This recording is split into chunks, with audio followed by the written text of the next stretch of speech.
मेरा नाम प्राची है। मैं एक साधारण परिवार से थी। मैं ज्यादा पढ़ी लिखी तो नहीं थी, मगर मैं बहुत खूबसूरत थी। मैंने खूबसूरत फिल्मी हीरो जैसे पति की कल्पना की थी, लेकिन न चाहते हुए भी घर वालों ने मेरी शादी मोहन से करा दी। मोहन को पति के रूप में पाकर मेरे सारे सपने चूर चूर हो गए।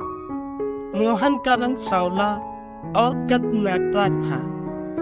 वह मुझसे उम्र में भी काफी बड़ा था।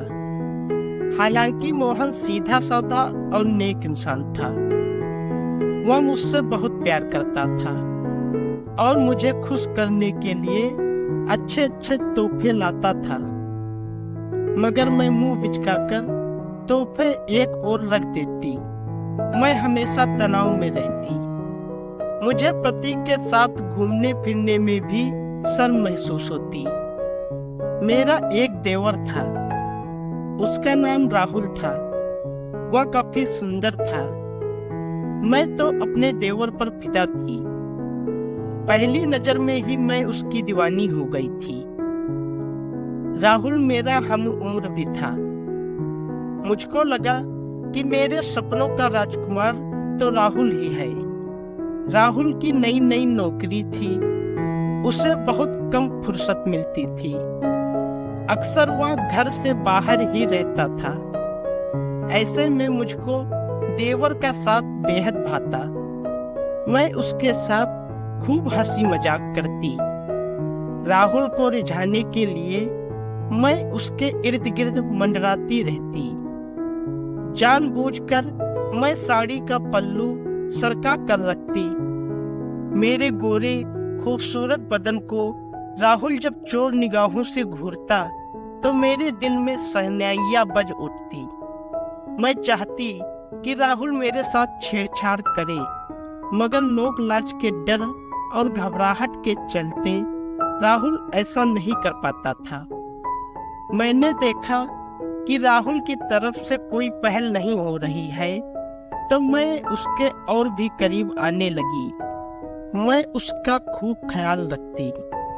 बातों बातों में मैं राहुल को छेड़ने लगती। कभी उसके बालों में हाथ फिराती तो कभी उसके बदन को सहलाती। कभी चिकोटी काटकर मैं खिलखिलाने लगती तो कभी उसके हाथों को अपने सीने पर रखकर कहती, देवर जी देखो मेरा दिल कैसे धक धक कर रहा है। धीरे धीरे मेरी मोहक अदाओं से राहुल के मन के तार झंझनाने लगे। उसके तन बदन में आग सी लग जाती। वह भला कब तक खुद को रोके रखता। धीरे धीरे वह भी खुलने लगा। अब मैं और राहुल दोनों एक दूसरे से चिपक कर रहने लगे। हम दोनों खूब हंसी ठिठोली करते।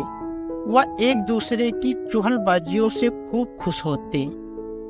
अपने हाथों से एक दूसरे को खाना खिलाते, साथ साथ घूमने जाते, कभी पार्क में समय बिताते तो कभी सिनेमा देखने चले जाते। एक दूसरे का साथ हमें अपार सुख से भर देता।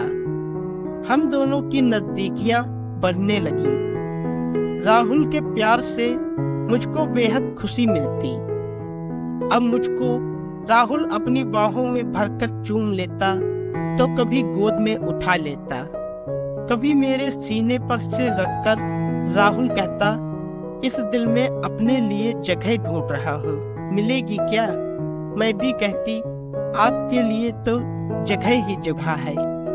राहुल के प्रति मेरी दीवानगी इस कदर बढ़ गई थी कि मैं अपने पति मोहन से सीधे मुंह से बात भी नहीं करती। एक दिन घर पर सिर्फ मैं और राहुल थे। राहुल ने मुझको अपनी बाहों में भरकर मेरे गालों को चूम लिया। मुझको भी राहुल का साथ अच्छा लग रहा था। फिर मैंने राहुल से कहा, चलो देवर जी फिल्म देखने चलते हैं। हाँ भाभी चलो, हाल में नई फिल्म लगी है। राहुल खुश होकर बोला और कपड़े बदलने के लिए अपने कमरे में चला गया। मैं भी कपड़े बदलने के बाद आईने के सामने खड़ी होकर बाल संवारने लगी। अपना चेहरा देखकर मैं खुद से ही शर्मा गई। बन ठनकर जब मैं निकली तो राहुल मुझे देखता ही रह गया। तुम इस तरह क्या देख रहे हो देवर जी? मैं इठलाते हुए हंसकर बोली। अचानक राहुल ने मुझको पीछे से बाहों में भर लिया और मेरे कंधों को चूम कर बोला, बहुत खूबसूरत लग रही हो भाभी। काश हमारे बीच यह रिश्ता ना होता तो कितना अच्छा होता। अच्छा तो तुम क्या करते? मैं शरारत से बोली। मैं झटपट शादी कर लेता, राहुल ने कहा। धत, मैं शर्मा गई और मेरे होठों पर मादक मुस्कान बिखर गई। राहुल का प्यार जताना मुझे बेहद अच्छा लगा। खैर हम दोनों फिल्म देखने चल पड़े। फिल्म देखकर जब हम बाहर निकले तो अंधेरा हो चुका था। हम अपनी ही धुन में बातें करते हुए घर लौट पड़े। हमें क्या पता था कि दो बदमाश हमारा पीछा कर रहे हैं। रास्ता सुनसान होते ही बदमाशों ने हमें घेर लिया और बदतमीजी करने लगे। यह देखकर राहुल डर के मारे कांपने लगा। जान प्यारी है तो तू भाग जा यहाँ से, वरना यह चाकू पेट में उतार दूंगा। एक बदमाश दांत पीसता हुआ राहुल के आगे गुर्राया। मुझे मत मारो, मैं मरना नहीं चाहता। राहुल गिड़गिड़ाने लगा। जा, तुझे छोड़ दिया, अब फुट ले यहाँ से, वरना। मुझे छोड़कर मत जाओ राहुल, मुझे बचा लो, मैं घबराए लहजे में बोली। लेकिन राहुल ने जैसे कुछ सुना ही नहीं। वह वहां से भाग खड़ा हुआ। दोनों बदमाश हंसने लगे। मैं उनकी कैद से छूटने के लिए छटपटा रही थी, पर मेरा विरोध काम नहीं आ रहा था। बदमाश मुझको अपने चुंगल में देख मुझे छेड़ते हुए जबरदस्ती खींचने लगे। वे मेरे कपड़े उतारने की फिराक में थे। मैं बचाओ बचाओ चीखने लगी। चीखो मत मेरी रानी, गला खराब हो जाएगा। तुम्हें बचाने वाला यहाँ कोई नहीं है, तुम्हें हमारी प्यास बुझानी होगी। एक बदमाश बोला। हाय कितनी सुंदर हो, मजा आ जाएगा। तुम्हें पाने के लिए हम कब से तड़प रहे थे, दूसरे बदमाश ने हंसते हुए कहा। बदमाशों ने मेरा मुंह दबोच लिया और मुझे घसीटते हुए ले जाने लगे। मेरी गुटी गुटी चीख निकल रही थी। मैं बेहोश हो गई थी। इत्तेफाक से मोहन अपने दोस्त जय के साथ उसी रास्ते से गुजर रहा था। चीख सुनकर उसके कान खड़े हो गए। या तो प्राची की आवाज लगती है, जल्दी चलो, मोहन अपने दोस्त जय से बोला। दोनों तेजी से घटना स्थल पर पहुंचे।